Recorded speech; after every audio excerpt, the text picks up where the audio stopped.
Good morning बच्चों, कैसे हो? देखिए बेटा, अपन जो टॉपिक पढ़ रहे थे मैटर वेव्स के बारे में, इस पर ने स्टार्ट किया था पिछली क्लास में। ठीक है, उसी को अब आगे अपन कंटिन्यू करें। तो पिछली क्लास में जो आपको समझाया था मैंने मैटर वेव्स के बारे में कि यहाँ पे जब भी कोई पार्टिकल या कोई मैटर मूविंग कंडीशन में होता है, ठीक है, उसका मोमेंटम गिवन है तो उससे एक वेव एसोसिएट होती है। ठीक है, कोई भी पार्टिकल या कोई भी ऑब्जेक्ट मूविंग कंडीशन में उसे एक वेव एसोसिएट है। ठीक है, इसी वेव को अपन क्या बोलते हैं? Matter wave. ठीक है, मैटर वेव और डी ब्रॉगली वेव। और उसकी जो वेवलेंथ है उसे हम बोलते हैं डी ब्रॉगली वेवलेंथ, जो कि हम कैसे फाइंड करते हैं? Lambda is equal to h upon p से। ठीक है, अगर आपको वेलोसिटी गिवन है तो आप पी को रख दो मास इनटू वेलोसिटी। ठीक है, और आपको काइनेटिक एनर्जी गिवन है तो पी इज इक्वल टू हम जानते हैं रूट टू एम ई। ठीक है, ये फॉर्मूला होता है। मीन्स यहाँ से अगर मोमेंटम चेंज करेंगे तो lambda proportional to one upon p use कर सकते हैं। वेलोसिटी चेंज करें तो lambda proportional to one upon v के अकॉर्डिंग वेरी करेगी। एंड एनर्जी चेंज करेंगे तो वन अपॉन रूट ई के अकॉर्डिंग। ठीक है, अब जो अगर आपको चार्ज पार्टिकल गिवन है, ये सारी इन्फॉर्मेशन पार्टिकल, चाहे चार्ज पार्टिकल हो चाहे न्यूट्रल, सभी के लिए ट्रू है। ऐसे अगर चार्ज पार्टिकल गिवन है तो उसके लिए ई के लिए अपन जानते हैं value of E, kinetic energy क्या होती है? क्यू इंटू वी के इक्वल। ठीक है, क्यू इंटू वी के इक्वल। और अगर कोई न्यूट्रॉन पार्टिकल है तो ई को रख देते हैं के इंटू टी। ठीक है, कोई थर्मल न्यूट्रॉन है, ठीक है, के इंटू ई टी। एंड कोई गैस मॉलिक्यूल है तो ई के लिए 3/2 के टी रहती है एनर्जी। ठीक है, और इसको फिर अपन सॉल्व करें तो ये 25.4 इंटू रूट ऑफ अपॉन में root of t m. T temperature kelvin में पुट करना है, मास एम में पुट करना है, और ये रिजल्ट डायरेक्ट आपको एंगस्ट्रॉम में ऑब्टेन होगा। ऐसे इलेक्ट्रॉन के लिए अगर अपन देखें, इलेक्ट्रॉन के लिए आता है 12.27 अपॉन रूट वी। ठीक है, डायरेक्ट एक रिजल्ट है। वी को आप वोल्टेज में रखिए, अपने आप ये रिजल्ट किस में आ जाएगा? ये एंगस्ट्रॉम में रिजल्ट आपको ऑब्टेन होगा। ठीक है, और बच्चों फिर डिफरेंट डिफरेंट पार्टिकल्स के लिए आपको लैम्डा कंपेयर करना है फॉर डिफरेंट डिफरेंट पार्टिकल्स। तो हमें उसके चार्ज एंड मास की इंफॉर्मेशन पता होनी चाहिए। तो प्रोटॉन के लिए क्यू एम है तो अल्फा के लिए 2Q4m, ड्यूट्रॉन के लिए Q into Q and 4m, ये बनते हैं 2m रिजल्ट बनते हैं, ये हमें याद होने चाहिए। ठीक है, तो बच्चों यहाँ पे देखिए एग्जाम्पल 38 तक तो आपने सोल्व कर लिया, आपको आता है। ये इंपॉर्टेंट क्वेश्चन नंबर 39 देखें, काफी अच्छा क्वेश्चन 39। देखिए क्वेश्चन 39 में kinetic energy of photon and electron की एनर्जी आपको ई गिवन है। फोटोन एंड इलेक्ट्रॉन दोनों की काइनेटिक एनर्जी आपको ई गिवन है, ये हम देख रहे हैं क्वेश्चन में। ठीक है, then what will be ratio of lambda photon upon lambda electron, इनकी वेवलेंथ का रेशियो आप फाइंड करना है। अब बच्चों देखो, ये जो फॉर्मूला है ये फोटोन के लिए एप्लीकेबल नहीं है। ध्यान रखें, ये जो फॉर्मूला अपन यूज कर रहे हैं ये सारे फॉर्मूले केवल किसके लिए? फिजिकल पार्टिकल के लिए। फिजिकल पार्टिकल के लिए जिनका रेस्ट मास प्रेजेंट होता है उसे बोलते हैं फिजिकल पार्टिकल। ठीक है, इलेक्ट्रॉन, प्रोटॉन, न्यूट्रॉन। बट जो फोटोन्स हैं, फोटोन फिजिकल पार्टिकल नहीं है। हाँ, ये एज ए पार्टिकल की तरह बिहेव कर रहा है मूविंग कंडीशन में, बट बच्चों ये कोई पार्टिकल नहीं है फोटोन। ये तो केवल क्या है? एनर्जी पैकेट है। ठीक है, एनर्जी पैकेट है, इसके लिए हम ये फॉर्मूला यूज नहीं कर सकते। फोटोन के लिए एनर्जी एंड वेवलेंथ में रिलेशन क्या होता है? E is equal to h C upon lambda. ठीक है, ये पता ही अपन को, e is equal to h C upon lambda. ये फॉर्मूला अपन यूज करते हैं किसके लिए? फोटोन के लिए। ठीक है, बट इलेक्ट्रॉन के लिए, इलेक्ट्रॉन तो फिजिकल पार्टिकल है, उसके लिए लैम्डा एंड एनर्जी में रिलेशन क्या है? ये रहा, lambda is equal to h upon root two m e. ठीक है, फिजिकल पार्टिकल के लिए। फोटोन के लिए क्या होता है? E is equal to h C upon lambda. तो इन्हीं का यूज करते हुए आंसर फाइंड करना है। ठीक है, तो आप सॉल्यूशन देख लें। फोटोन के लिए तो एच सी अपॉन लैम्डा लगा दिया, उससे निकाल लेंगे अपन लैम्डा की वैल्यू। एंड इलेक्ट्रॉन के लिए ये लगा देंगे h upon root two m e, यहां से निकाल लेंगे। और फिर यहां से रेशियो निकाल लो, ये आ जाएगा आंसर। मीन्स यहाँ पे this ratio is proportional to क्या है? 1 अपॉन रूट ई के इक्वल। ठीक है, तो ऐसे अपन को समझना है। अब एग्जांपल नंबर 40 अपन देखें। Example number 40, electron is moving through a field. अब चलो देखो, यहाँ पे एक इलेक्ट्रिक फील्ड है और एक मैग्नेटिक फील्ड है। इसमें हम किसी इलेक्ट्रॉन को मोशन करा रहे हैं। ठीक है, तो मोशन कराने पे देखिए इसके अंदर यहाँ पे इलेक्ट्रॉन कैसा पार्टिकल हो? एक चार्ज पार्टिकल है इलेक्ट्रॉन। चार्ज पार्टिकल पे फोर्स जो एक्ट होगा, इलेक्ट्रिक फोर्स, उसकी वैल्यू क्या होती है? क्यू इंटू ई। ठीक है, क्यू इंटू ई, जिसकी वजह से पार्टिकल की वेलोसिटी या तो इंक्रीज हो सकती है या डिक्रीज हो सकती है। अगर बच्चों फोर्स फील्ड मतलब मोशन के अपोजिट लग रहा है तो वेलोसिटी डिक्रीज होगी। जैसे बच्चों यहाँ पे इलेक्ट्रॉन है, देखो इलेक्ट्रॉन पे फोर्स किधर को लगता है? इलेक्ट्रिक फील्ड के अपोजिट। इलेक्ट्रिक फील्ड के अपोजिट, तो बच्चों इलेक्ट्रिक फील्ड के अपोजिट लगेगा मतलब टुवर्ड्स लेफ्ट। वेलोसिटी भी टुवर्ड्स लेफ्ट है, फोर्स ऑन इलेक्ट्रॉन्स भी टुवर्ड्स लेफ्ट आएगा, मतलब इसकी वेलोसिटी क्या होगी? इंक्रीज। तो इलेक्ट्रॉन की वेलोसिटी इंक्रीज होगी तो वेवलेंथ क्या होगी बच्चों? डिक्रीज। तो इलेक्ट्रॉन की वेवलेंथ यहाँ पे डिक्रीज होगी। ठीक है, बट मैग्नेटिक फील्ड में हम जानते हैं जब भी किसी इलेक्ट्रॉन को हम प्रोजेक्ट करते हैं तो फोर्स जो लगता है बेटा वेलोसिटी के परपेंडिकुलर लगता है। वेलोसिटी के परपेंडिकुलर फोर्स लगता है। मींस वेलोसिटी ना तो इंक्रीज होती है ना डिक्रीज, हमेशा क्या रहती है? कांस्टेंट। ठीक है। वेलोसिटी का जो मैग्नीट्यूड है, हम स्पीड बोलते हैं, हमेशा कांस्टेंट रहेगी, ठीक है। कांस्टेंट रहेगी तो यहाँ से लैम्डा फाइंड करेंगे, तो लैम्डा की वैल्यू भी क्या रहेगी, कांस्टेंट, क्योंकि स्पीड चेंज नहीं हो रही। तो मैग्नेटिक फील्ड में तो कोई इलेक्ट्रॉन मूव कर रहा है तो उस केस में उसकी डी ब्रॉगली वेवलेंथ पे कोई फर्क नहीं पड़ता, बट इलेक्ट्रिक फील्ड में फर्क पड़ता है। हमें देखना पड़ता है कि वेलोसिटी इंक्रीज हुई है तो लैम्डा डिक्रीज होगी, और अगर वेलोसिटी डिक्रीज हो रही है तो लैम्डा इंक्रीज होगी। इसके अकॉर्डिंग अपन सोचते हैं, ठीक है। अब बेटा उसके बाद फिर हम देखें फोटोन, इसमें लिखा फोटोन एक कोई एनर्जी पैकेट, तो केवल एनर्जी पैकेट है, कोई फिजिकल पार्टिकल नहीं है। इसकी डी ब्रॉगली वेवलेंथ अपन क्या डिफाइन करते हैं, जीरो, क्योंकि है ही नहीं पार्टिकल, ये तो केवल पार्टिकल बिहेव कर रहा है, कोई फिजिकल पार्टिकल है नहीं, तो उसकी डी ब्रॉगली वेवलेंथ जीरो। ऐसे बच्चों अगर कोई पार्टिकल मान लो वेरी हाई स्पीड से मूव कर रहा है, वेरी हाई स्पीड से, मतलब उसकी speed in order of electric light, in order of light speed है, तो उस केस में बच्चों यहाँ पे उसका मास वेरी कर जाता है, मास चेंज होता है। Mass equal to m naught upon root of 1 minus v square upon c square. इस फॉर्म अकॉर्डिंग मास वेरी कर रहा होता है। अगर स्पीड वेरी हाई है तो, स्पीड वेरी हाई है तो मास इसके अकॉर्डिंग वेरी करेगा, ठीक है। तो ये चीज हमें ध्यान में रखते हुए एक क्वेश्चन देखें इस पे। एग्जाम्पल 41 में आपसे कह रहा है कि पार्टिकल की वेलोसिटी c/2 है, तो इसका डी ब्रॉगली वेवलेंथ क्या होगा। तो कोई दिक्कत नहीं बच्चों, वेलोसिटी c/2 है तो यहाँ पे वेलोसिटी को c/2 पुट कर दो, तो वेलोसिटी c/2 पुट कर देंगे तो इसका इफेक्टिव मास क्या हो जाएगा, कि मास चेंज हो गया, उसका इफेक्टिव मास हो जाएगा यहाँ पे 1/4। तो वेलोसिटी को c/2 पुट करेंगे तो 1 माइनस 4, 1/4 मिस क्या हो जाएगा, ये रूट ऑफ 3/4। तो 3/4 मिस 2 एम नॉट अपॉन रूट 3, ठीक है। ये आ गया रिजल्ट मास। अब यहाँ पे हमें क्या फाइंड करना, लैम्डा, लैम्डा इक्वल टू क्या होता है, h upon m v, lambda equal to h upon m v, बस इसका यूज करना है, h अपॉन एम वी। तो ये मास तो आपने फाइंड कर लिया, कितना है 2 m naught upon root 3 effective mass. Velocity कितनी गिवन है c/2, तो बस ये 2 से 2 काट दो, तो root 3 times of h upon M not C, ये आ जाएगा रिजल्ट, ठीक है। तो ऐसे बच्चों यहाँ पे एग्जाम्पल नंबर 42 पे अपन सॉल्व कर सकते हैं, ठीक है। अब बेटा देखो यहाँ पे इसके अंदर नेक्स्ट पॉइंट कि वो इलेक्ट्रॉन, जब भी कोई इलेक्ट्रॉन या कोई पार्टिकल मूव कर रहा है, जैसे अपन जानते हैं बच्चों न्यूक्लियस के अराउंड इलेक्ट्रॉन मूव कर रहा होता है, जैसे एटम, जिसे हम एटॉमिक इलेक्ट्रॉन बोलते हैं ना, एटम के अंदर इलेक्ट्रॉन मूव कर रहा है बच्चों, एटॉमिक इलेक्ट्रॉन हम कह रहे हैं, ठीक है। तो उससे भी बच्चों डी ब्रॉगली वेवलेंथ एसोसिएट होती है। कोई भी ऑब्जेक्ट हो, कोई पार्टिकल मूविंग कंडीशन में, उससे डी ब्रॉगली वेवलेंथ एसोसिएट होती है। तो जो एटॉमिक इलेक्ट्रॉन से बच्चों डी ब्रॉगली वेवलेंथ एसोसिएटेड होगी, ठीक है। अब बच्चों जो इलेक्ट्रॉन है वो एक लिमिटेड बाउंड्री के अंदर मूव कर रहा है, ठीक है। एक ही पाथ को बार बार रिपीट कर रहा है, एक लिमिटेड बाउंड्री मूव कर रहा है, तो उससे एसोसिएटेड जो वेव होती है वो होती है स्टैंडिंग वेव। क्योंकि स्टैंडिंग वेव की डेफिनेशन ही क्या है, ठीक है, वेव प्रेजेंट इन लिमिटेड, या कहते हैं बाउंडेड मीडियम। तो अगर बच्चों कोई वेव एक बाउंडेड मीडियम में ही प्रेजेंट है, ठीक है, उसी में कंटिन्यू मूव कर रही है, बार बार उसी रीजन में मूव कर रही है, तो उस केस में से बोलते हैं डी स्टैंडिंग वेव्स। तो यहाँ पे स्टैंडिंग वेव क्या होती है, जो लूप्स की फॉर्म में बन रही होती हैं, लूप्स की फॉर्म में, ठीक है। तो वही समझाएगा, matter wave is also associated with moving electron in atom, but this waves in form of standing waves, that is in loops. अब जो कोई nth ऑर्बिट है, जैसे मान लो एच एटम में कोई 5th ऑर्बिट में इलेक्ट्रॉन मूव कर रहा है, या कोई 3rd ऑर्बिट मूव कर रहा है, nth ऑर्बिट है, तो उसके लिए बेटा n लैम्डा की वैल्यू, n लैम्डा, देखें n lambda is equal to क्या होता है, पता होना चाहिए, ये होता है 2 पाई आर एन, ठीक है, इन nth ऑर्बिट, ठीक है, for electron in nth orbit, nth orbit, ठीक है। nth ऑर्बिट में कोई इलेक्ट्रॉन मूव कर रहा है तो n lambda is equal 2 pi r n, इसका आपको यूज करना है वाला सर्क्यूमफेरेंस के इक्वल, ठीक है।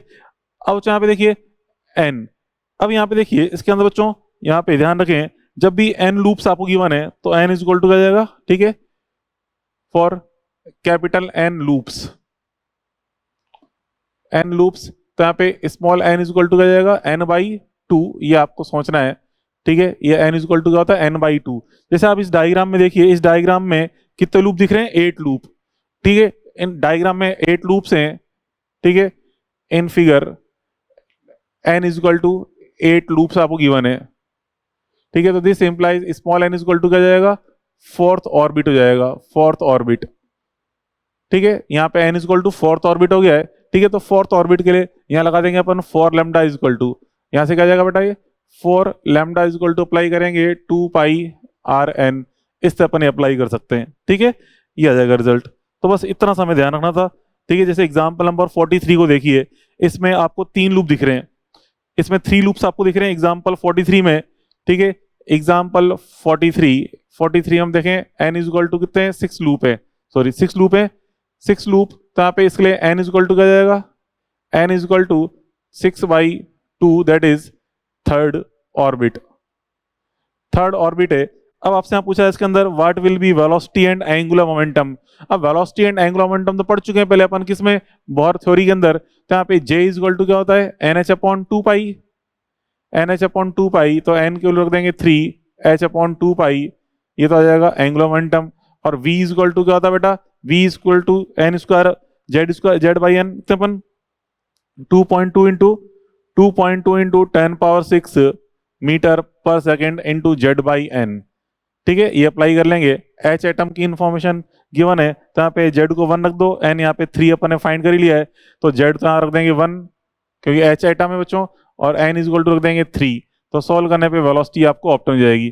तो इससे अपन सॉल्व कर सकते हैं, बस दिमाग इतना सा लगाना है, नंबर ऑफ लूप्स कितने हैं उसका हाफ कर दो, नंबर ऑफ ऑर्बिट पता चल जाएगी बस, और कुछ भी नहीं है। ठीक है, एग्जाम्पल 44 नहीं है किसी काम का, मेडिकल लेवल के लिए छोड़ सकते हो उसको। अब एग्जाम एक्सरसाइज 5 है, पूरी सॉल्व करना। अब चलो देखो Davisson and Germer experiment. Davisson Germer experiment क्या है, ठीक है, ये अपन को डिटेल में पढ़ना नहीं है, केवल इतना सा इसमें ध्यान रखना है। डेविसन जर्मर एक्सपेरिमेंट में शो किया गया था बच्चों, इस एक्सपेरिमेंट ने क्या किया था कि कोई मूविंग इलेक्ट्रॉन है, इलेक्ट्रॉन मूविंग कंडीशन में उस इलेक्ट्रॉन के लिए उसने प्रूव किया था कि हाँ कोई ना कोई वेव एसोसिएटेड होती है। मतलब उसने डी ब्रोगली वेवलेंथ, मतलब उसने जो डी ब्रोगली की जो हाइपोथेसिस है, ठीक है, उसको उसने एक्सपेरिमेंटली प्रूव किया था। उसने बताया था कि कोई इलेक्ट्रॉन मूव कर रहा है, वाकई इससे एक वेव एसोसिएटेड होती है। ठीक है, उसकी वेवलेंथ उसने फाइंड करी प्रैक्टिकली उसने वेवलेंथ फाइंड करी, और वेवलेंथ वही निकल के आई नियरली जो डी ब्रोगली फॉर्मूले से निकल के आनी चाहिए थी। मतलब ये जो फॉर्मूला था ना, ये 12.27/√v इलेक्ट्रॉन के लिए, ये डी ब्रोगली फॉर्मूला सॉल्व करते करते यहाँ पहुंचे तो इलेक्ट्रॉन के 12.27/√v आता है, तो बिल्कुल एग्जैक्टली इसी के इक्वल आ रही थी नियरली वैल्यू। तो हम समझ गए थे कि यहाँ de Broglie wavelength de Broglie hypothesis true है। ठीक है, तो वही चीजें बताई थी इसने। देखो इसमें डायग्राम में क्या हो रहा है, एक इलेक्ट्रॉन गन है, इलेक्ट्रॉन गन पे पोटेंशियल डिफरेंस V अप्लाई किया, V अप्लाई करके यहाँ पे उसने एक इलेक्ट्रॉन बीम बनाई। इस इलेक्ट्रॉन बीम की काइनेटिक एनर्जी क्या होगी, Q इंटू वी, या कहते हैं E इंटू वी। ठीक है, तो यहाँ पे इस डायग्राम में जो हमने इलेक्ट्रॉन गन यूज की है, उस इलेक्ट्रॉन गन से देखें इलेक्ट्रॉन की जो काइनेटिक एनर्जी क्या आएगी, Q इंटू वी के इक्वल, या कहते हैं E इंटू वी, कि हमने पोटेंशियल डिफरेंस कितना अप्लाई किया है इसने, V। अब ये इस इलेक्ट्रॉन बीम को हम सामने निकल क्रिस्टल पे फॉल कर रहे हैं, वहां से इलेक्ट्रॉन टकरा कर मेनी डिफरेंट डायरेक्शन में स्कैटर्ड हो रहे हैं। ठीक है, स्कैटरिंग शो कर रखी है, अलग अलग एरो डायरेक्शन दिखा रखी है। ठीक है, और ये आगे इलेक्ट्रोमीटर, आगे आयोनाइजेशन चैम्बर है, इसमें जाएंगे और इसमें गैस जो पार्टिकल्स है उसको आयोनाइज कर देंगे। आयोनाइज करने पर इसमें करंट फ्लो होगी, और इस इलेक्ट्रोमीटर में अपन करंट फाइंड कर लेते हैं कितनी करंट फ्लो हो रही है। ठीक है, इससे पता चल जाता है कि उस पर्टिकुलर एंगल पे, मतलब थीटा एंगल पे कितने इलेक्ट्रॉन्स आ रहे हैं, ज्यादा इलेक्ट्रॉन्स आ रहे हैं या कम इलेक्ट्रॉन्स आ रहे हैं। मतलब इस इलेक्ट्रोमीटर में बच्चों जितनी ज्यादा करंट फ्लो होगी, हम समझ जाएंगे उस डायरेक्शन में उतने ही ज्यादा इलेक्ट्रॉन की स्कैटरिंग हुई है, मतलब डिफ्रैक्शन हुआ है। स्कैटरिंग का मतलब यहाँ पे डिफ्रैक्शन से ही है। ठीक है, तो बच्चों यहाँ पे हम देखते हैं जब हम पोटेंशियल डिफरेंस अप्लाई करते हैं ना 54 वोल्ट, जो इलेक्ट्रॉन गन है यहाँ पे 54 वोल्ट अप्लाई करते हैं, मींस इलेक्ट्रॉन की जो काइनेटिक एनर्जी है वो 54 इलेक्ट्रॉन वोल्ट होती है। उस टाइम पे जब थीटा आपको मिलता है 50 डिग्री, इलेक्ट्रॉन की काइनेटिक एनर्जी कितनी लेनी है 54, एंड थीटा कितना रखना है 50 डिग्री। उस टाइम पे यहाँ पे सबसे हाईएस्ट नंबर में इलेक्ट्रॉन मिल रहे होते हैं, चाहे वोल्टेज कितना भी कर लो, अदर 50 कर लो, 10 कर लो, 20 कर लो, एंगल कितना भी कर लो, सारे मतलब वोल्टेज की every possible value and theta की एवरी पॉसिबल वैल्यू लेके अपन शो करते हैं। तो हम देखते हैं जब हमने 54 वोल्ट रखा है और उसके अंदर भी 50 डिग्री एंगल सेट किया है, तब हमें मैक्सिमम अमाउंट में करंट ऑप्टन होती है इलेक्ट्रोमीटर में। ठीक है, तो उसे बोलते हैं हम यहाँ पे पीक पॉइंट, हमें जो ऑप्टन हो रहा है यहाँ पे देखो नीचे शार्प पीक दिखा रखा है। शार्प पीक किस पे लिखा है, नीचे लिखा है at V is equal to 54 volt, nickel crystal के ऊपर theta is equal to 50 degree लिखा हुआ है, 50 डिग्री। बस हमें इतना ध्यान रखना कि 50 डिग्री एंगल पर जब 54 वोल्ट अप्लाई कर रहे हैं तो उस केस में हमें यहाँ पे मैक्सिमम इलेक्ट्रोमीटर में करंट ऑप्टन हो रही होती है।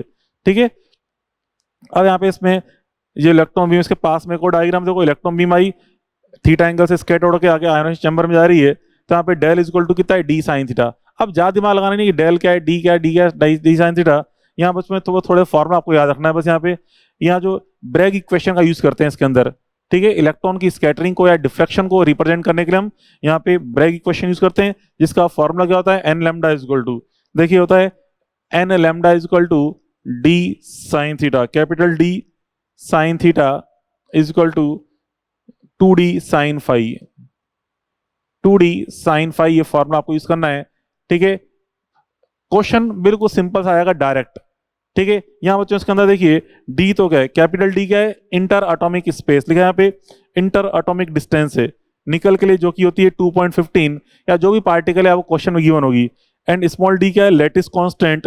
ठीक है, स्मॉल डी लेटिस कांस्टेंट है, जो डायग्राम में दिखा रखे हैं लेयर्स के बीच की डिस्टेंस, एटम में जो डिफरेंट डिफरेंट लेयर्स होती हैं उनके लेयर्स के बीच की डिस्टेंस स्मॉल डी है। एंड कैपिटल डी क्या है, इंटर एटॉमिक डिस्टेंस है। ठीक है, ये समझा रखा है बच्चों इसके अंदर। अब यहाँ पे इसमें जो फाई एंड थीटा में रिलेशन है आप देख सकते हो नेक्स्ट पे, जो फाई इक्वल टू क्या है 90 डिग्री माइनस थीटा बाई 2। ठीक है, ये एक डायरेक्ट रिलेशन होता है इसके अंदर। अब यहाँ पे इसमें देखो पीक पॉइंट हमें कब ऑप्टन हो रहा है यहाँ पे 54 volt and theta is equal to 50 degree पे। ठीक है, अब जो कुछ नहीं कहा जाए तो यहाँ पे एन इज इक्वल टू क्या लेते हैं 1, मतलब फर्स्ट ऑर्डर। यहाँ पे स्मॉल एन क्या है, order of diffraction, first order, second order, third order diffraction. कुछ नहीं कहा जाए तो एन इज इक्वल टू 1 लेके चलना है। तो 1 लेंगे तो लैम्डा इज इक्वल टू क्या आएगा, d sine theta is equal to d sine five, मतलब एन को यहाँ पे 1 ले लो, एन को यहाँ पे 1 ले लें, बस ये हो गया फॉर्मूला। डायरेक्ट आपको इस फॉर्मूला यूज करना है। ठीक है, और ये जो लैम्डा है, ये लैम्डा की वैल्यू 12.27, यहाँ जो लैम्डा होता है ये, इस लैम्डा को अपन रखते हैं 12.27, 12.27 upon root of V, root of V ये जाएगा is equal to d sine theta is equal to 2d sine five. बस इतना सा आपको फॉर्मूला रखना है ये। ठीक है, क्वेश्चन आएगा तो डायरेक्ट इसी पे आएगा, मतलब आपको वोल्टेज की इंफॉर्मेशन गिवन होगी तो थीटा पूछ लेगा, या थीटा गिवन होगा तो वोल्टेज पूछ लेगा। और वोल्टेज पूछ के बच्चों फिर हमसे काइनेटिक एनर्जी पूछ सकता है, तो वोल्टेज हम निकाल लेंगे, तो जो वोल्टेज आएगा उतना ही मैग्नीट्यूड किसको शो करेगा, काइनेटिक एनर्जी ऑफ इलेक्ट्रॉन को।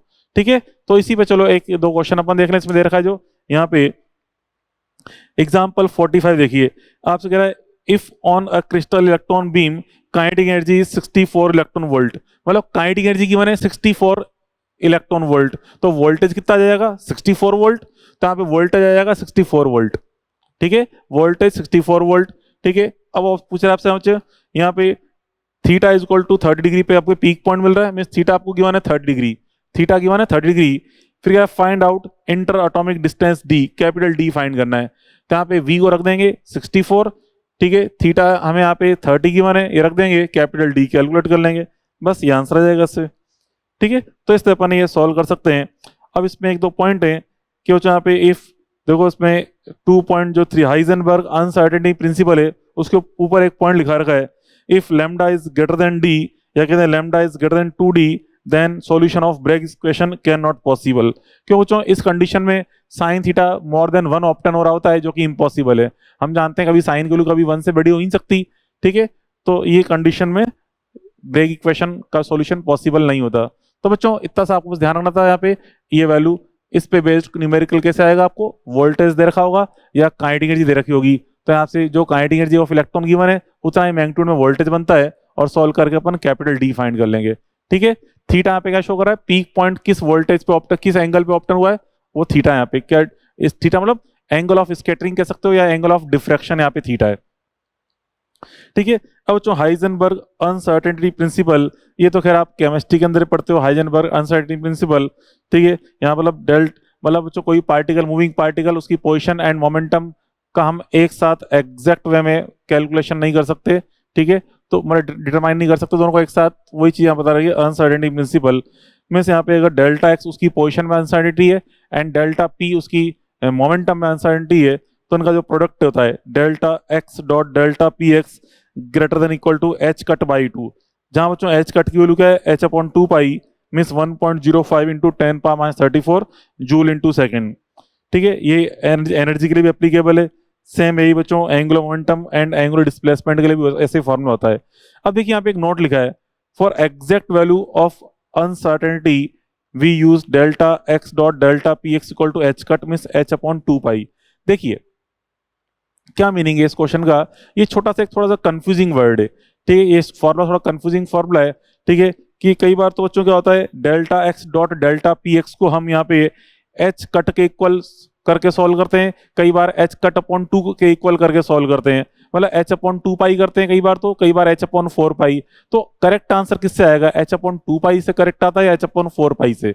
तो चलो देखो, अगर आपको यहाँ पे एग्जैक्ट वैल्यू पूछी गई है, आपसे कहा जाए कि uncertainty in position is this, what will be uncertainty in this momentum, मतलब exact value, not less than greater than, exact value पूछी गई है कि इसमें इतनी अनसर्टेनिटी है तो इसमें कितनी होगी, तो उस केस में फिर हम ये अप्लाई करेंगे जो नोट के अंदर लिखा है।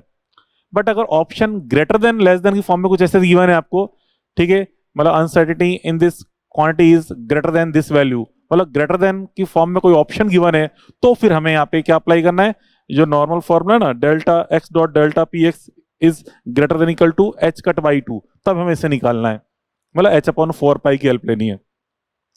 थोड़ा एग्जांपल 46 देखिए, इसमें आपसे कह रहा है कि पोजीशन में अनसर्टेनिटी गिवन है 0.1 nanometer, find out delta p x, तो डेल्टा पी एक्स की एग्जैक्ट वैल्यू पूछी है आपसे, ठीक है, तो एग्जैक्ट वैल्यू पूछी है तो हम यहाँ पे एच अपॉन 2 पाई का यूज करेंगे और उससे अपन आंसर निकाल लेंगे, ठीक है, तो इससे अपन ये सॉल्व कर सकते हैं।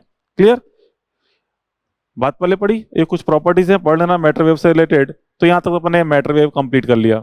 ओके, अब स्टार्ट करते हैं बच्चों यहाँ पे इसके अंदर नेक्स्ट अपन फोटो इलेक्ट्रिक इफेक्ट के बारे में। तो देखिए फोटो इलेक्ट्रिक इफेक्ट, तो देखिए बेटा अपन यहाँ स्टार्ट करें अपन उसके अंदर फोटो इलेक्ट्रिक इफेक्ट, ठीक है, photo electric effect. Photo electric effect क्या बच्चों समझो, देखो यहाँ पे इसमें पहले हमें समझना पड़ेगा इसके अंदर फोटोन के बारे में, उसके बाद अपन स्टार्ट करेंगे फोटो इलेक्ट्रिक इफेक्ट। तो पहले अपन देखें बेसिक इन्फॉर्मेशन ऑफ फोटोन्स। तो देखो फोटोन के बारे में सबसे पहले बच्चों साइंटिस्ट यहाँ पे क्वांटम ने समझाया था, ठीक है, मैक्स प्लांक ने समझाया था उसके बारे में, सब मैक्स प्लांक ने, ठीक है, क्वांटम के बारे में पहले मैक्स प्लांक साइंटिस्ट समझाया था, उसने बताया था कि जो भी लाइट है, ठीक है, किसी भी सोर्स से लाइट इमिट होती है वो छोटे छोटे एनर्जी पैकेट्स की फॉर्म में लाइट इमिट हो रही होती है, और उसी छोटे छोटे एनर्जी पैकेट्स को उसने क्या नाम दिया, फोटोन, ठीक है, फोटोन नाम दिया उसने, ठीक है। उसने बताया कि यहाँ पे जो फोटोन है, इस फोटोन की एनर्जी हम कैसे डिसाइड करेंगे, वेवलेंथ ऑफ इमिटेड लाइट से, means E is equal to h C upon lambda, या कहते हैं E is equal to h nu, frequency given है तो E is equal to h new.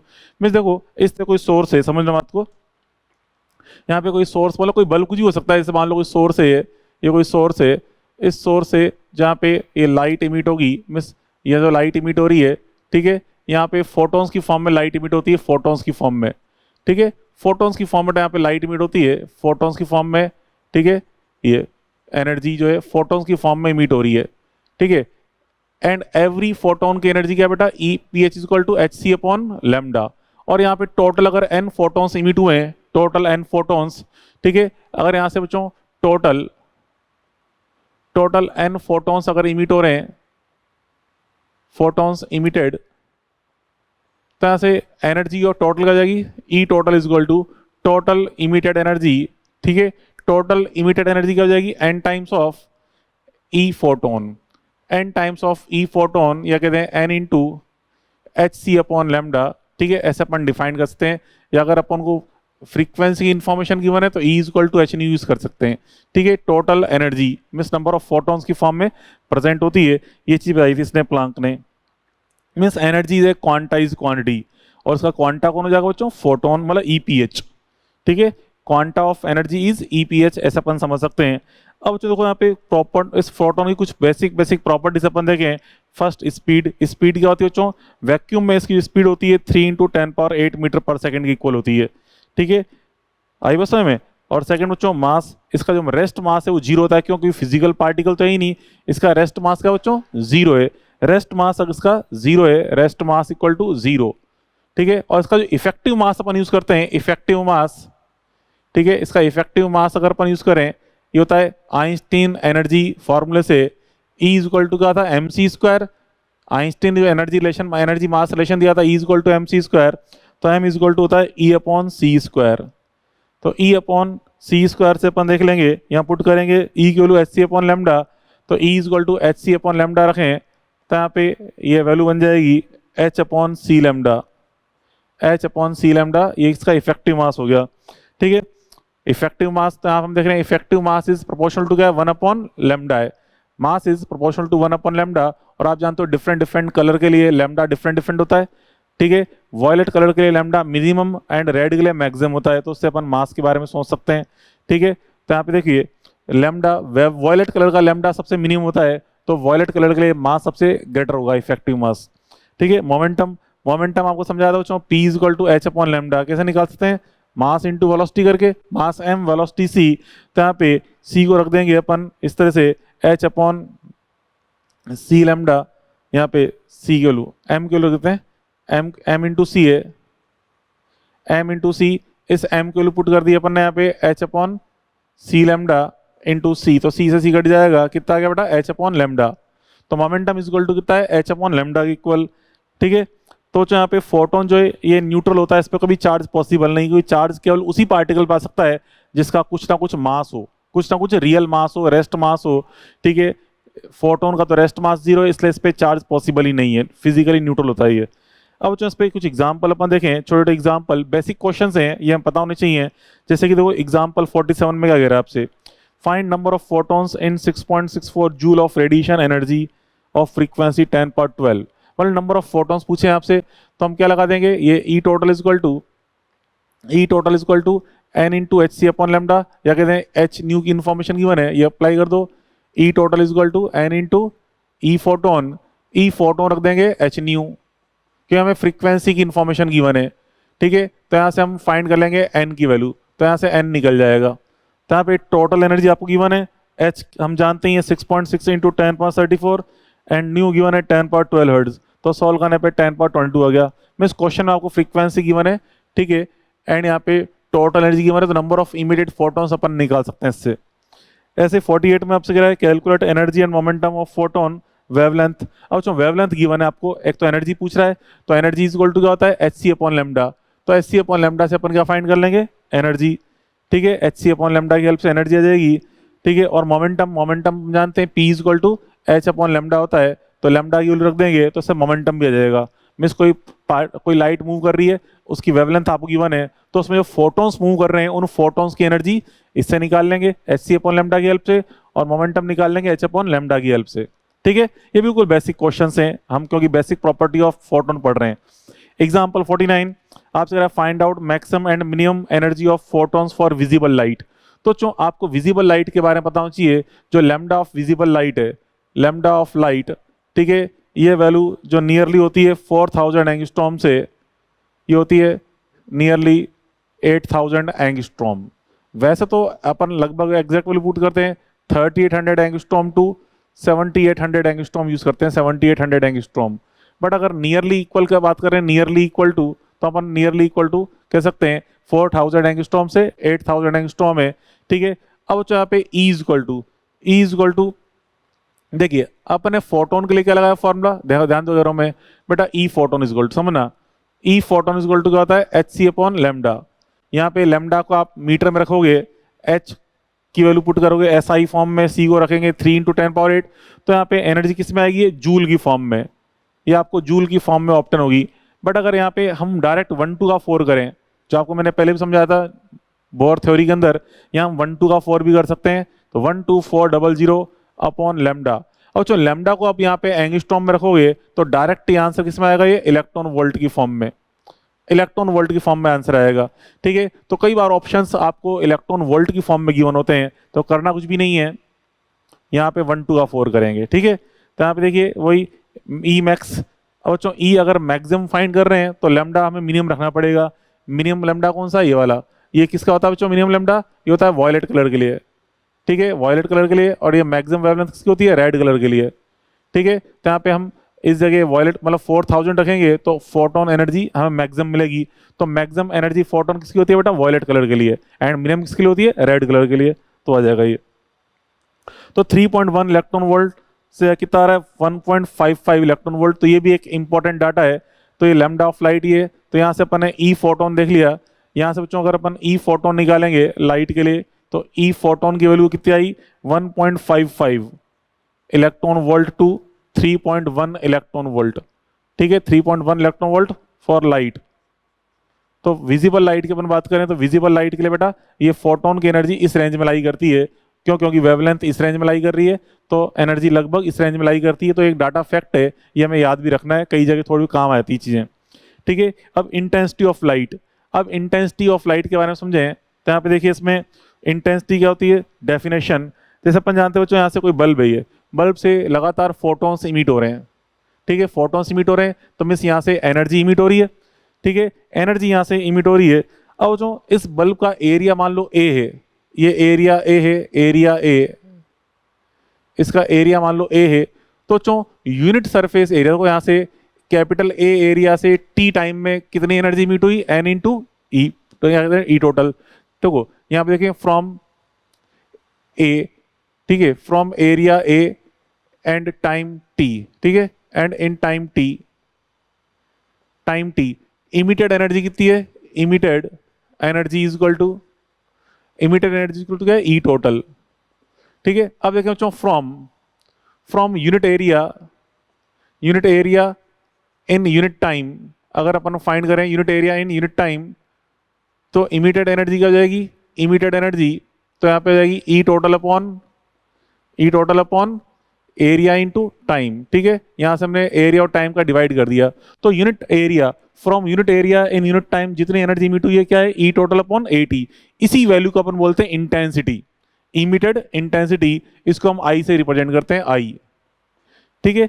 तो आई इज इक्वल टू क्या होता है बच्चों, I is equal to E total upon A T, means emitted total energy from unit surface area in unit time is called emitted intensity. ऐसे बच्चों अगर ये photons की सरफेस पे फॉल हो रहे हैं, बिल्कुल पॉसिबल है, कोई सरफेस है, बल्ब मतलब आप काफी दूर बल्ब रखा था, उस बल्ब से फोटोन यहाँ पे आ रहे हैं, इस पे गिर रहे हैं फोटॉन्स, बिल्कुल पॉसिबल है।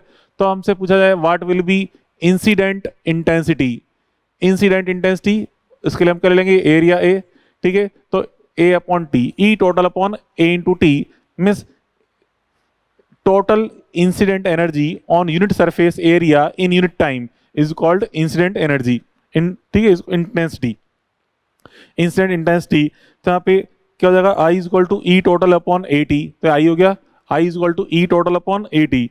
अब बच्चों यहाँ पे ई टोटल को हम क्या रखते हैं, ई टोटल क्या है, n times of E photon, ठीक है, n times of E photon upon A T, ये होगी इंटेंसिटी, ठीक है। और बच्चों इंटेंसिटी में अब यहाँ पे देखिए ये ई टोटल अपॉन टाइम, ये किसको शो करती है, पावर को, ठीक है। Total emitted intensity in unit time, या कहते हैं पर सेकंड इमिटेड इंटेंसिटी एनर्जी, पर second emitted energy is called power of source. तो उसको हम पावर से भी रिप्रेजेंट करते हैं, किसका बच्चों, पावर को शो कर रहा है, पावर को, पावर पी, तो पी अपॉन ए हो जाएगा, I is equal to P upon A, ठीक है। पी अपॉन ए मतलब वाट पर मीटर स्क्वायर, ठीक है। इसकी यूनिट अगर अपन देखें क्या होती है, वाट पर मीटर स्क्वायर, क्लियर। तो यहाँ पे ये पावर की इंफॉर्मेशन गिवन है तो ये अप्लाई कर देंगे, I is equal to P upon A. और बच्चों अगर यहाँ पे वेवलेंथ की इंफॉर्मेशन गिवन है तो ये जो ई फोटोन आपको दिख रहा है, ई फोटोन, इसके लिए आप एच सी अपॉन लेमडा यूज कर सकते हो, या फिर एच न्यू जो क्वेश्चन में इंफॉर्मेशन दे रखी है, ठीक है। यहाँ रख के अपन इंटेंसिटी कैलकुलेट कर लेंगे, ओके। तो देखो इस पे एग्जांपल देखो, यहाँ पे पावर की इंफॉर्मेशन गिवन है, पावर ऑफ एग्जांपल 50 की बात कर रहा हूँ, power of radio transmitter is 6.6 kilowatt and emitted frequency is 1 megahertz, find out number of photons per second. तो जो फ्रीक्वेंसी गिवन है एंड पावर गिवन है, तो देखिए फ्रीक्वेंसी एंड पावर की इंफॉर्मेशन आपको गिवन है, फ्रीक्वेंसी एंड पावर, तो हम जानते हैं पावर इज इक्वल टू, हमने क्या होता था, पावर इज इक्वल टू लिखा था ना, P is equal to, power is equal to P is equal to हमने कहा ई टोटल अपॉन टी है, E total upon T, E total upon T, इसको अपन बोल रहे हैं पावर को, ठीक है। अब यहाँ पे फ्रीक्वेंसी की इंफॉर्मेशन गिवन है तो उसको क्या रख देंगे, एच न्यू अपॉन टी, ठीक है। अब यहाँ पे क्वेश्चन में पावर गिवन है, कितनी गिवन है पावर, 6.6 किलोवाट, तो 6.6 किलोवाट मतलब 10 पावर 3, ठीक है। एच अपन जानते ही हैं, एच कितना होता है यहाँ पे, अच्छा ई टोटल क्या है, ई टोटल को हम क्या रखना है, n into E P h, n into E P h, जब बताया था मैंने, ये ई टोटल यहाँ पे एन इंटू पी एच है। अब ई पी एच को रख देंगे H nu, E S A, ये रख देंगे N into H nu, E total N into E P H. अब जो एन हमें फाइंड करना है, एच आपको पता ही है 6.6 इंटू 10 पावर -34 होता है, ठीक है। फ्रीक्वेंसी की इंफॉर्मेशन गिवन है 1 मेगा हर्ट्ज, मेगा हर्ट्ज का मतलब 10 पावर 6 होता है, 10 पावर 6, टाइम हमें 1 गिवन है, यूनिट टाइम की बात कर रहा है 1 सेकेंड की, तो यहाँ से सॉल्व करेंगे, एन इज इक्वल टू 31 हो जाएगा, एन इज इक्वल टू 31, ठीक है। तो ये चीज अपन समझ सकते हैं, क्लियर। तो हम क्या पढ़ रहे हैं बच्चों, बेसिक प्रॉपर्टीज ऑफ फोटोन पढ़ रहे हैं। उसके बाद बच्चों फिर देखिए next point, applied force on surface. तो बच्चों जब भी कोई फोटोन देखो इस सरफेस पे गिर रहा है, फोटोन यहाँ टकरा रहा है, तो टकराने बच्चों फोटोन इस सरफेस पे फोर्स अप्लाई करता है, फोर्स अप्लाई करता है, प्रेशर अप्लाई करता है। जैसे अपन कोई बॉल है, किसी बॉल को अपन सामने फेंके दीवार पर, तो दीवार पे टकराएगी, उस पर फोर्स लगाएगी, प्रेशर लगाएगी। तो ऐसे बच्चों फोटोन्स जब ये सरफेस पे फॉल हो रहे होते हैं, ठीक है, उस सरफेस पे प्रेशर एंड फोर्स अप्लाई करते हैं, उसकी वैल्यू अपन देखने जा रहे हैं क्या होती है अब। ठीक है, तो यहाँ पे देखो इसके अंदर यहाँ पे force on perfect reflecting surface. अगर बच्चों परफेक्ट रिफ्लेक्टिंग सरफेस है, मतलब यहाँ पे फोटोन यहाँ से सरफेस पे आया और रिफ्लेक्ट होकर चला गया, इस तरह से, इस तरह फोटोन आ रहे हैं और यहाँ से रिफ्लेक्ट होकर जा रहे हैं। ठीक है, तो इस केस में यहाँ पे जो फोर्स एंड प्रेशर एक्ट होंगे सरफेस पे, ठीक है, ये वैल्यू क्या होती है, देखो change in momentum upon time taken से सॉल्व करते हैं, ये वैल्यू आती है 2p/c। ठीक है, F = 2p/c। यहाँ बच्चों p जो है, p यहाँ पे किसको शो कर रहा है, यहाँ पे p को अपन रखा है E/T के अकॉर्डिंग, मतलब पावर को शो कर रहा है यहाँ पे। ठीक है, पावर अपॉन c, तो p यहाँ पे इसमें किसको रिप्रेजेंट कर बच्चों, पावर को। ठीक है, p यहाँ पे पावर है, तो यहाँ पे p यहाँ पे पावर को रिप्रेजेंट कर रहा है, पावर। कैसे निकाला, change in momentum upon time से। तो चेंज इन मोमेंटम कितना बच्चों, पहले नीचे जाते टाइम मोमेंटम E/c है, लौट के आया कितना हो गया, -E/c। तो चेंज इन मोमेंटम कितना हुआ, ट्वाइस ऑफ E/c। ठीक है, ट्वाइस ऑफ E/c। ठीक है, और यहाँ पे फिर E/t को अपन रख देंगे पावर की फॉर्म में, एनर्जी अपॉन टाइम, तो ट्वाइस ऑफ P/c बन गया। ऐसे बच्चों अगर परफेक्ट एब्जॉर्बिंग सरफेस होती, परफेक्ट एब्जॉर्बिंग सरफेस, तो उसमें पहले तो आते टाइम मोमेंटम कितना है, E/c है सरफेस की तरफ, फिर आगे टकरा के 0 हो गया, तो यहाँ पे चेंज इन मोमेंटम कितना होगा, E/c। तो उसके अकॉर्डिंग फिर आगे 2 नहीं आएगा, तो क्या बनेगा रिजल्ट, P/c। मतलब बच्चों अगर सरफेस केवल एब्जॉर्बिंग सरफेस है, तो फोटोन आके यहाँ पे रुक गया। ठीक है, तो इस केस में F = क्या बनेगा, P/c, मतलब power upon speed of light. ऐसे अगर थीटा एंगल पे यहाँ पे इंसिडेंस हुआ है, थीटा एंगल पे, तो यहाँ पे उसका हम कंपाउंड कर लेंगे, और कौन सा कंपाउंड यूज करेंगे, परपेंडिकुलर, क्योंकि यहाँ पे फोर्स के लिए रेस्पॉन्सिबल कौन है, परपेंडिकुलर कंपोनेंट। तो परपेंडिकुलर कंपोनेंट कितना बचा यहाँ पे, P cos थीटा। ठीक है, मोमेंटम जो P है, ठीक है, तो उसके लिए यहाँ पे क्या बन जाएगा, 2p cos θ/c बन जाएगा। ठीक है, मीन्स अगर थीटा एंगल पे यहाँ पे इस तरह से ये पार्टिकल स्ट्राइक कर रहे हैं मोमेंटम, मतलब इस तरह से फोटोन आया, यहाँ से थीटा एंगल पे रिफ्लेक्ट हो गया। ठीक है, तो इस केस में अब यहाँ पे F = twice of P cos θ/c का यूज करना है। ठीक है, P यहाँ पे क्या बच्चों, पावर को शो कर रहा है, P इज पावर, ये जाएगा रिजल्ट। अब देखो एग्जाम्पल नंबर 51 अपन देखें। एग्जाम्पल नंबर 51 में आपको पावर गिवन है 10 वॉट। ठीक है, परफेक्ट एब्जॉर्बिंग सरफेस कह रहा है फाइंड आउट अप्लाइड फोर्स, मतलब ये कंडीशन है, कह रहा है कितना फोर्स अप्लाई होगा। अरे कोई दिक्कत नहीं, पावर दे रखी है, C पता ही अपन को 3 × 10⁻8 होता है, रख देंगे। ठीक है, तो यहाँ से फोर्स निकल जाएगा 3.3 × 10⁻⁻8 न्यूटन। ठीक है, तो उससे अच्छा क्वेश्चन बच्चों यहाँ पे एग्जाम्पल नंबर 52 है। एग्जाम्पल नंबर 52 को देखें क्या बच्चों, एग्जाम्पल नंबर 52 इससे और बढ़िया क्वेश्चन है। इसमें क्या इंफॉर्मेशन दे रखी है एग्जाम्पल नंबर 52 में, तो देखिए एग्जाम्पल नंबर 52 को अपन समझते हैं। देखिए एग्जाम्पल नंबर 52 में आपसे कह रहा बच्चों, आप इसमें देखिए एक सरफेस है जिसका coefficient of reflection 0.7 and absorption coefficient 0.3 है। क्या मतलब इसका मतलब ये कि इस पे जो लाइट जब फॉल होती है तो 70% तो ये रिफ्लेक्ट हो जाती है लाइट, क्योंकि कोफिशिएंट ऑफ रिफ्लेक्शन कितना है 0.7, मतलब 70% रिफ्लेक्शन आता है एंड 30% क्या होता है एब्जॉर्प्शन। ठीक है, तो उसी रेशो के अकॉर्डिंग यहाँ पे दोनों फॉर्मूला यूज करने हैं। जो परसेंटेज अमाउंट है, मतलब यहाँ पे 70% तो रिफ्लेक्शन हो रहा है एंड 70, ठीक है, और 30% एब्जॉर्प्शन, तो हम फॉर्मूला में यूज करेंगे। तो देखिए नेट फोर्स आपको फाइंड करना है, तो क्या कह रहा है सोल्यूशन, देखिए सोल्यूशन बोल रहा है F = 70% ऑफ 2p/c है। F = 70% क्या हो यहाँ पे रिफ्लेक्शन, 70% रिफ्लेक्शन हुआ है बिकॉज ऑफ R = कितना है 0.7। ठीक है, प्लस 30% हुआ है यहाँ पे एब्जॉर्प्शन। ठीक है, 30% एब्जॉर्प्शन हो रहा है, तो यहाँ पे बिकॉज ऑफ 0.3, A = गिवन है 0.3। तो इसी के अकॉर्डिंग बच्चा यहाँ पे 70% हम लगाएंगे कौन सा फॉर्मूला, 2p/c, एंड 30% लगाएंगे फॉर्मूला कौन सा, p/c। 70% मतलब 70/100 into 2p/c and 30/100 into p/c। बस इससे निकाल लो आंसर, ये आ जाएगा। क्लियर, तो ये चीज समझाई गई यहाँ पे। बस कॉन्सेप्ट इतना सही है कि जो जितना परसेंटेज रिफ्लेक्शन एंड यहाँ पे ऑब्जर्वेशन हो रहा है, उसी अकॉर्डिंग यहाँ पे अपन एफ यूज करते हैं। ठीक है, अब यहाँ पे इसके अंदर देखिए, if intensity of light is I then P is equal to I into A. ठीक है, तो यहाँ से हम देख रहे हैं पावर इज इक्वल टू क्या हो जाएगा, इसको ए को उधर मल्टीप्लाई करते हैं आई इंटू ए। मतलब क्वेश्चन में आपको यहाँ पे जैसे पावर की इन्फॉर्मेशन गिवन थी, पी की फॉर्म में लिख गया फॉर्म पी अपॉन सी।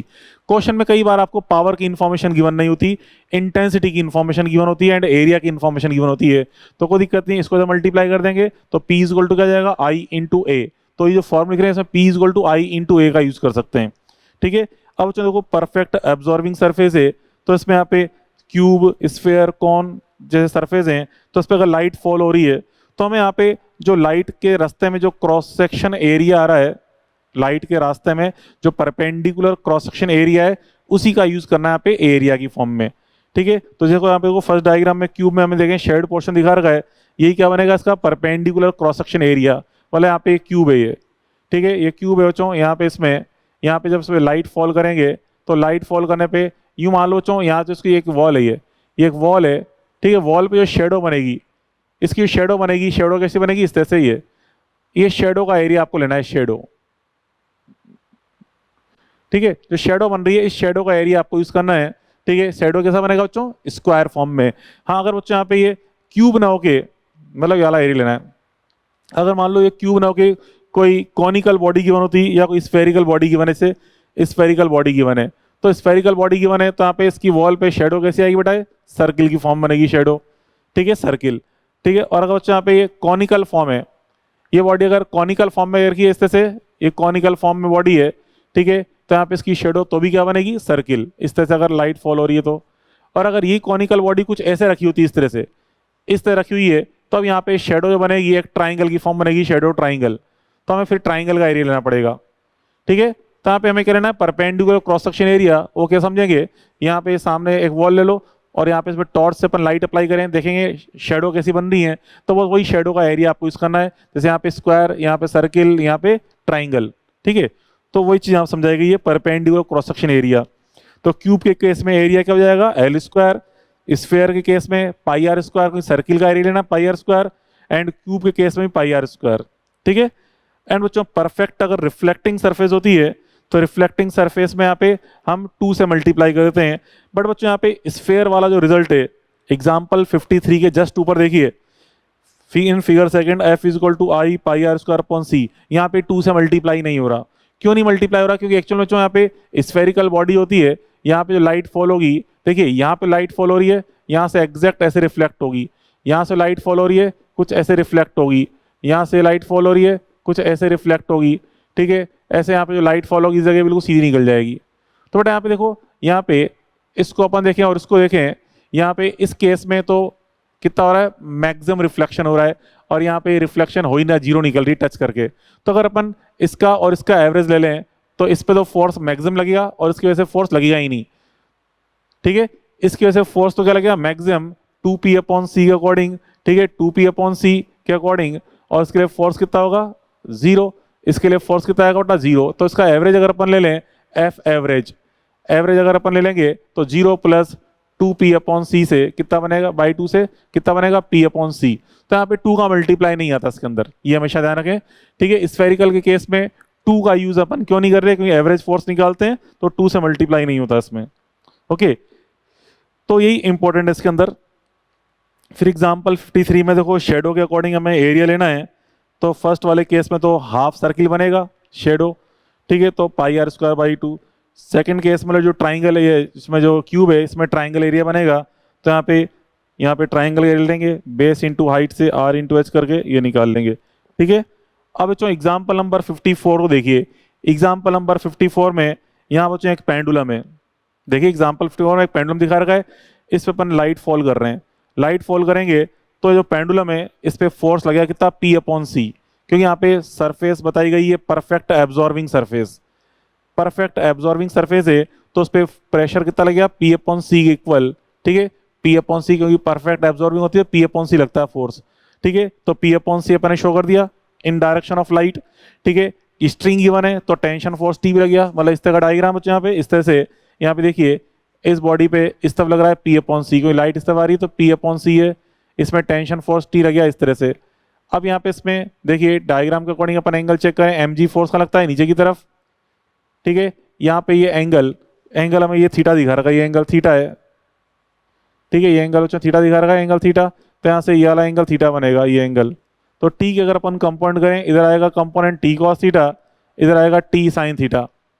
अब देखिए इन इक्विलिब्रियम बैलेंस कंडीशन में तो टी कॉस्टा किसको बैलेंस कर रहा है, mg को, टी साइन टा किसको बैलेंस कर रहा है, p अपॉन सी को। तो यहाँ से tension is equal to p upon c sine theta, ऐसा अपन समझ सकते हैं, ठीक है। आई बस में ऐसे बच्चों एग्जाम्पल नंबर 55, ये एक तरह से एसएचएम पे बेस्ड है, simple harmonic motion. Simple harmonic motion में जो फॉर्म होता है टाइम पीरियड का, ये होता है T is equal to 2 pi root of l upon g net, ये होता है फॉर्मूला एसएचएम के केस में, ठीक है। एसएचएम हम पढ़ते हैं उसमें टाइम पीरियड का फॉर्मूला होता है T is equal to pi root of l upon g net. तो जी नेट के यहाँ पे नेट फोर्स अपॉन मास, ठीक है, नेट फोर्स अपॉन मास। तो यहाँ पे देखो पेंडुलम है, ठीक है, इस पे लाइट की वजह से जो नेट फोर्स लगा है एम जी डाउन लग रहा है और पी अपॉन सी। तो यहाँ पे M G plus P upon C जो डाउन साइड में नेट फोर्स है, ठीक है, M G plus P upon C, M G भी नीचे की तरफ लगेगा, पी अपॉन सी भी नीचे की तरफ लगेगा, उसमें डिवाइड बाय एम कर देंगे। तो यहाँ पे इफेक्टिव जी नेट कितना हो गया, G plus P upon M C, ठीक है। तो जी नेट की वैल्यू यहाँ पे जाएगी, G net is equal to यहाँ पे आ रही है कितनी, G plus P upon M C, बस ये रख देंगे, ये यहाँ पुट कर देंगे इसके अंदर, तो यहाँ से आ जाएगा टाइम पीरियड ऑफ ऑक्सीलेशन, ठीक है। ऐसे अपन सॉल्व कर सकते हैं। अब बच्चों उसके बाद फिर आगे देखिए to important properties of photons of light, ठीक है। फोटॉन्स ऑफ लाइट की बात कर रहे हैं, ठीक है। उसमें लाइट फोटोन में मतलब फोटोन में दो प्रॉपर्टी होती हैं, एक तो फ्रीक्वेंसी और एक होती है इंटेंसिटी। क्या होती है, एक तो frequency of light and intensity of light, दो लाइट की इंपॉर्टेंट प्रॉपर्टी है, लाइट की टू इंपॉर्टेंट प्रॉपर्टी है, एक तो फ्रीक्वेंसी और एक इंटेंसिटी। फ्रीक्वेंसी का जो रिलेशन होता है एनर्जी से, एनर्जी ऑफ वन फोटोन, अपन को फाइंड करनी है एनर्जी ऑफ वन फोटोन, क्या यूज करते हैं, E is equal to h nu. क्या कहने जा रहा हूं, तो देखिए इसके अंदर अब हम देख रहे हैं two properties of photon, photon की टू इंपॉर्टेंट प्रॉपर्टीज की बात कर रहे हैं, एक तो है इंटेंसिटी, ठीक है, और एक है बच्चों फ्रीक्वेंसी। इंटेंसिटी एंड फ्रीक्वेंसी की बात कर रहे हैं, दोनों को ध्यान समझिए, इंटेंसिटी एंड फ्रीक्वेंसी क्या क्या है। इंटेंसिटी एंड फ्रीक्वेंसी की बात की जा रही है यहाँ पे, to important properties of light, एक तो इंटेंसिटी और एक बच्चों फ्रीक्वेंसी। तो देखिए इंटेंसिटी एंड फ्रीक्वेंसी को समझें, पहला बच्चों बात कर रहे हैं फ्रीक्वेंसी की, frequency new, frequency new.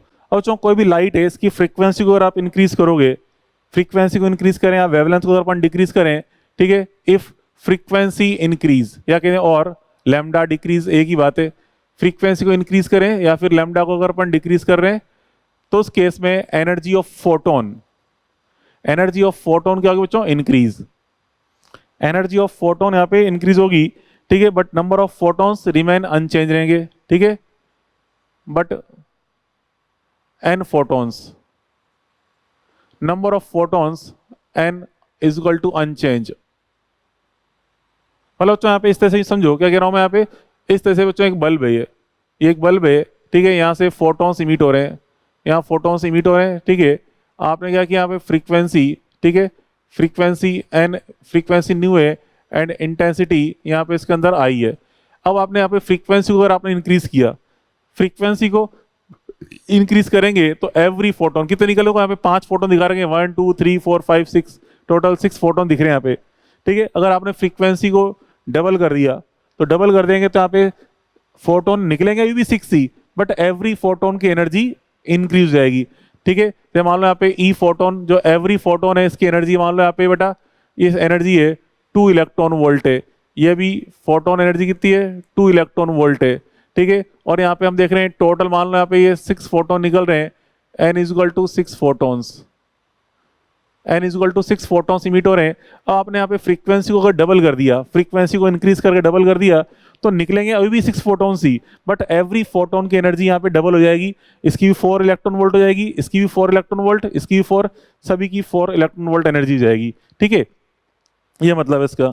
But बच्चों इंटेंसिटी की बात करें आप, सेकेंड इंटेंसिटी, इंटेंसिटी आई, ठीक है, सॉरी, इफ इंटेंसिटी इंक्रीज, और तो अगर इंटेंसिटी को आप इंक्रीज कर रहे हो तो यहाँ पे जैसे इंटेंसिटी आपने डबल कर दी तो नंबर ऑफ फोटॉन्स डबल हो जाएंगे। अभी 6 निकल रहे हैं, कितने निकलेंगे यहाँ फोटोन अब 12, लेकिन एवरी फोटोन की एनर्जी तो अभी भी 2 ही रहेगी। मतलब यहाँ पे अगर अपन इंटेंसिटी इंक्रीज करते हैं तो नंबर ऑफ फोटॉन्स इंक्रीज होते हैं, बट यहाँ पे ई फोटोन की वैल्यू क्या होती है, अनचेंज। ई फोटोन अनचेंज, बस ये चीज हमें दिमाग आनी थी। क्या बच्चों इसमें फ्रीक्वेंसी का रिलेशन किससे, नंबर ऑफ फोटोन से, एंड सॉरी इंटेंसिटी का रिलेशन नंबर ऑफ फोटोन से, फ्रीक्वेंसी का रिलेशन किससे, एनर्जी ऑफ फोटोन से। बस यही हमें सोचना था। आगे इसी बेस्ड क्वेश्चन हम पढ़ते हैं, ठीक है। अब यहाँ पे देखो इंटेंसिटी, अब जो इंटेंसिटी जो है डिस्टेंस पे डिपेंड करती है। जैसे अपन दूर जाते आएंगे इंटेंसिटी क्या होगी, डिक्रीज होती जाएगी। इंटेंसिटी डिक्रीज होगी तो यहाँ से बच्चों इस जगह, यहाँ से अपन देखें यहाँ से कोई डिस्टेंस आर है, इस जगह डिस्टेंस आर है, यहाँ पे कोई सरफेस रखी है, इस पे सरफेस, इस सरफेस पे यहाँ पे फोटॉन्स फॉल हो रहे हैं, फोटॉन्स, ठीक है। यहाँ बच्चों इस पे फोटॉन्स फॉल हो रहे हैं, क्लियर। तो यहाँ पे इसमें जो इंटेंसिटी है, इंटेंसिटी ऑन दिस सरफेस, ठीक है, I is proportional to, I is proportional to होता है 1/d², इसको डिस्टेंस को डी लेते हैं तो आई इज प्रोपोर्शनल टू होता है 1/d²। कब, अगर ये सरफेस मतलब यहाँ जो ये सोर्स जो है, सोर्स अगर बच्चों यहाँ पे स्फेरिकल सोर्स है, सोर्स अगर ये स्फेरिकल है या फिर कोई पॉइंट सोर्स है, तो जैसे दूर जाते आएंगे इंटेंसिटी कम होती जाती है। इंटेंसिटी प्रोपोर्शनल टू क्या होती है, 1/d² के अकॉर्डिंग। हाँ, अगर बच्चों ये कोई लीनियर सोर्स होता इस तरह से ट्यूबलाइट की फॉर्म में, ट्यूबलाइट की फॉर्म में कोई लीनियर सोर्स है, तो यहाँ से डी डिस्टेंस पे यहाँ पे कोई सरफेस रखी है, ठीक है, इस सरफेस पे फोटॉन्स फॉल होंगे, फोटॉन्स, तो बेटा यहाँ पे जो इंटेंसिटी होती है I is proportional to 1/d होती है, ठीक है, I is proportional to 1/d के अकॉर्डिंग। मतलब डिस्टेंस को अपन चेंज करेंगे तो नंबर ऑफ फोटॉन्स यहाँ पे कैसे वेरी करते हैं, इस फॉर्म के according, I proportional to 1/d, और यहाँ पे होता है आई प्रोपोर्शनल टू 1/d² के अकॉर्डिंग। मतलब जैसे सोर्स से दूर जाते जाओगे इंटेंसिटी कम होगी। अब इंटेंसिटी डिक्रीज कैसे होगी, वो डिपेंड करता है सोर्स की शेप पर, ठीक है, पॉइंट सोर्स या फिर स्फेरिकल सोर्स है तो आई प्रोपोर्शनल टू d² के अकॉर्डिंग डिस्टेंस के साथ इंटेंसिटी वेरी करती है। मतलब अगर आपसे कहा जाए कि यहाँ से हम डिस्टेंस को डबल कर दें तो नंबर ऑफ फोटॉन्स पे क्या फर्क पड़ेगा, डिस्टेंस डबल कर देंगे तो नंबर ऑफ फोटॉन्स मतलब इंटेंसिटी क्या हो जाएगी, 1/4, ठीक है। जबकि बच्चों यहाँ पे डिस्टेंस अगर अपन डबल करेंगे तो डिस्टेंस इंक्रीज करने पे इंटेंसिटी हाफ हो जाएगी, मतलब नंबर ऑफ फोटॉन्स हाफ हो जाएंगे, ठीक है। तो वो चीज समझाई गई है।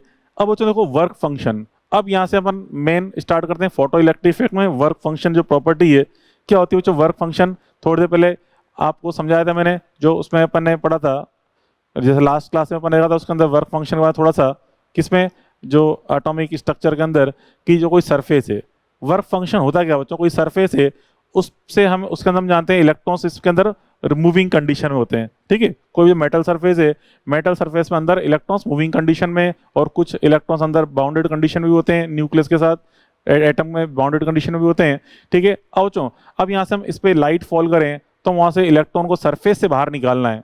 सरफेस से बाहर निकालने के लिए हमें जो रिक्वायर्ड एनर्जी होती है, ठीक है, मतलब कौन से इलेक्ट्रॉन, बाउंडेड इलेक्ट्रॉन को, फ्री इलेक्ट्रॉन की बात नहीं कर रहे, बाउंडेड इलेक्ट्रॉन जो सरफेस पे अपन लाइट फॉल करेंगे तो अंदर जो बाउंडेड इलेक्ट्रॉन्स हैं उन बाउंडेड इलेक्ट्रॉन्स को सरफेस से बाहर निकालने के लिए जो मिनिमम रिक्वायरमेंट एनर्जी है, मिनिमम रिक्वायर्ड एनर्जी, उसे बोलते हैं वर्क फंक्शन। तो work function is a type of energy, work function is a required energy, ठीक है। मतलब आपसे वर्क फंक्शन की यूनिट पूछे तो हम क्या बोलेंगे, जूल होती है या फिर इलेक्ट्रॉन वोल्ट, एक ही बात है, जूल इलेक्ट्रॉन वोल्ट होती है इसकी यूनिट, क्योंकि एनर्जी है। तो minimum required energy for emission of electron from metal surface called work function of that surface, ठीक है। अब यहाँ पे देखिए वर्क फंक्शन, अगर हम मान लो किसी की जो मिनिमम रिक्वायर्ड फ्रीक्वेंसी हमें फाइंड करनी है उसे न्यू नॉट बोले, तो यहाँ पे work function and nu naught में रिलेशन क्या होता है बच्चों, ये होता है phi naught. Work function is proportional to होता है न्यू नॉट, या कहते हैं phi naught is equal to होता है बेटा h into nu naught, phi naught is equal to h into nu naught, ये अपन यूज करते हैं वर्क फंक्शन की value h into nu naught, या इसको लिखते हैं hc अपॉन लैम्डा नॉट, ठीक है। ये न्यू नॉट क्या बच्चों, minimum required frequency for emission of electron, ठीक है, जिसे हम बोलते हैं थ्रेशोल्ड फ्रीक्वेंसी। ये मिनिमम रिक्वायर्ड एनर्जी है जिसे हम बोलते हैं वर्क फंक्शन। ये minimum required frequency falling on surface for emission of electron, minimum required frequency falling on this surface is called threshold frequency, ठीक है। एंड ये लैम्डा नॉट को बोलते हैं थ्रेशोल्ड वेवलेंथ। ये तो क्या है, मिनिमम रिक्वायर्ड फ्रीक्वेंसी, और यहाँ पे जो लैम्डा नीचे आ रहा है वो इनवर्स रिलेशन है, इसे बोलेंगे maximum required wavelength for emission of electron from surface is called threshold wavelength. ठीक है, तो जो यहाँ पे ये वर्क फंक्शन का रिलेशन होता है, यहाँ भी हम डायरेक्ट 1 2 का 4 कर सकते हैं, 12400 अपॉन लैम्डा नॉट। ठीक है, यहाँ बच्चों आप इसको एंगस्ट्रॉम में पुट करोगे तो डायरेक्ट रिजल्ट किसमें आएगा, इलेक्ट्रॉन वोल्ट की फॉर्म में। ठीक है, ये चीज समझाई गई यहाँ पे। अब बच्चों वर्क फंक्शन क्या है, ये सरफेस के टेम्परेचर पे डिपेंड करता है। जो बॉडी है, ये सरफेस है, इसके टेम्परेचर पे डिपेंड करेगा। क्यों कि मान लो बच्चों इसको मैं अगर नीचे गर्म करना स्टार्ट कर दूं, हीटिंग करूं, उसकी हीटिंग करने पे यहाँ पे जो इलेक्ट्रॉन बाउंडेड कंडीशन में, ठीक है, इनको कुछ एनर्जी कहाँ से मिल जाएगी, हीट से मिल जाएगी। फिर हम ऊपर से यहाँ पे एनर्जी फॉल करेंगे, हम कम एनर्जी देकर आराम से इलेक्ट्रॉन को बाहर निकाल सकते हैं, क्योंकि इलेक्ट्रॉन को कुछ एनर्जी कहाँ से मिल गई, यहाँ से हीट से। ठीक है, तो अगर अपन सरफेस का टेम्परेचर राइज कर दें तो वर्क फंक्शन की वैल्यू थोड़ी सी कम हो जाती है। क्यों, क्योंकि यहाँ पे कुछ एनर्जी कहाँ से मिल गई, हीटिंग से मिल गई है। तो ऊपर से हम जो फोटोन फॉल करेंगे, कम एनर्जी के फोटोन्स की हेल्प से भी इलेक्ट्रॉन को आराम से बाहर निकाल सकते हैं। ठीक है, तो ये ग्राफ पे वर्क फंक्शन का जो टेम्परेचर के साथ रिलेशन होता है, कुछ ही होता है ग्राफ इस तरह से, फाई नॉट वर्सेस टेम्परेचर, इस प्रकार से वेरी करता है। अब जो वर्क फंक्शन की वैल्यू देखिए, कुछ एलिमेंट्स हैं जैसे platinum, gold, aluminium, sodium, caesium, इनके लिए वर्क फंक्शन होता है। इसमें सबसे बेस्ट जो है वो कौन सी होती है, सीजियम होती है। 2.14 सबसे मिनिमम वर्क फंक्शन है। ठीक है, तो फोटो इलेक्ट्रिक इफेक्ट के लिए, मतलब इलेक्ट्रॉन इमिशन के लिए सबसे बेस्ट सरफेस कौन सी है, सीजियम। ठीक है, उसके बाद बच्चों फिर यहाँ पे एक फॉर्मूला बता रखा है, यहाँ पे phi naught is equal to E V minus E F, मतलब किसी सरफेस के लिए आपको ग्राउंड एनर्जी लेवल से फर्मी एनर्जी लेवल तक का डिफरेंस, मतलब ईएफ गिवन है, फर्मी एनर्जी गिवन है। फर्मी एनर्जी बोलते हैं ग्राउंड से लेकर फर्मी एनर्जी लेवल तक का डिफरेंस, ईएफ में गिवन है। एंड बच्चों बाइंडिंग एनर्जी गिवन है, मतलब ग्राउंड से लेकर आयोनाइजेशन लेवल तक की एनर्जी, बाइंडिंग एनर्जी गिवन है। तो वर्क फंक्शन फाई नॉट कैसे फाइंड कर लेंगे, ईबी माइनस ईएफ करके। तो डायरेक्ट आपको याद रखना है formula, phi naught is equal to E B minus E F. E B minus E F से अपन फाइंड कर लेंगे वर्क फंक्शन की वैल्यू। ठीक है, ये चीज अपन देखी। ओके, ये हो गया वर्क फंक्शन। आई बस में ऐसे निकाल लेंगे।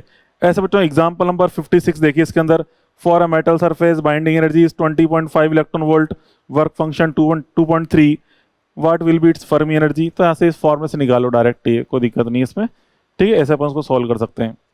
ठीक है, अब जो emission of electron from metal surface, किसी सरफेस से हमें इलेक्ट्रॉन का इमिट कराना है तो कैसे कैसे निकाल सकते हैं। ठीक है, एक तो बताया मैंने वर्क फंक्शन, मतलब कैसे निकालेंगे उसको अपन, फोटो इलेक्ट्रिक इफेक्ट, मतलब सरफेस पे फोटोन फॉल करेंगे, फोटोन फॉल करने से वहां से इलेक्ट्रॉन बाहर निकल जाएंगे, इसे बोलते हैं फोटो इलेक्ट्रिक इमिशन। में सरफेस से अगर आपको इलेक्ट्रॉन को बाहर निकालना है तो 3 डिफरेंट मेथड्स हैं। ठीक है, पहला मेथड तो ये कि इस पे फोटोन्स फॉल करो, फोटोन्स फॉल करेंगे, जिनकी एनर्जी अगर सफिशिएंट एनर्जी है फोटोन्स के पास तो इलेक्ट्रॉन बाहर निकल जाएंगे सरफेस से, इसे बोलते हैं फोटो इमिशन, क्या कहते हैं, फोटो इलेक्ट्रिक इमिशन।